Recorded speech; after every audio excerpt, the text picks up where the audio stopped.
She painted not dreams but her own reality. Her face, pierced by color, by symbolism, by sorrow, became a mirror of what it means to suffer and still remain whole. Frida Kahlo was more than an artist. She was a force, a flame that refused to be extinguished, even when pain became her constant companion. This is the story of the woman who turned her agony into art, and her art into immortality.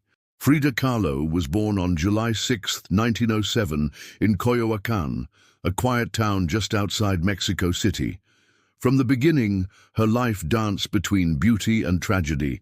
As a child, she survived polio, which left one leg thinner than the other. And at just 18 years old, she was in a horrific bus accident. A steel handrail pierced her pelvis, her spine was shattered, and her body would never fully heal. But while her bones broke, her spirit awakened. Confined to bed for months, Frida began to paint using a specially made easel and a mirror placed above her bed. What she saw in that mirror would become the foundation of her art. Herself, scarred, defiant, staring back. Frida didn't paint to impress. She painted to survive. Her works were not fantasies.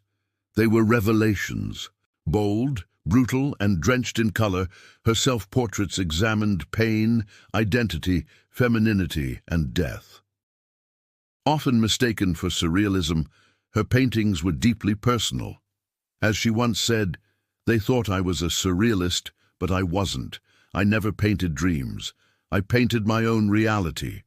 With influences from Mexican folk art, indigenous culture, and Catholic symbolism, she built a visual language that spoke to wounds too deep for words. Frida's life was as intense as her canvases.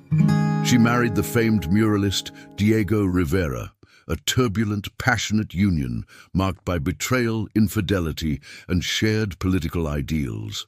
They both embraced communism, hosted exiled revolutionaries like Leon Trotsky, and believed that art should serve the people. Despite her physical limitations, Frida lived fully, dressed in Tijuana dresses, smoking, drinking, and attending parties where her presence felt like thunder in a room. She turned herself into a living work of art, embodying resilience in a world that rarely makes space for broken bodies. Frida died on July 13, 1954, at the age of 47. Her last diary entry read, "I hope the exit is joyful, and I hope never to return." But she never truly left. In the decades that followed, Frida Kahlo became a global icon of feminism, of resistance, of cultural pride, and of unapologetic vulnerability. Her home, La Casa Azul, is now a museum. Her face adorns murals, clothing, currency, even tattoos. And her paintings? They hang in the most prestigious galleries on earth. Frida Kahlo didn't just paint herself. She exposed herself. And in doing so, she gave others permission to embrace the parts of themselves they were taught to hide. She showed the world that beauty can come from suffering, that identity is an act of rebellion, and that even in fragments, the human soul remains whole.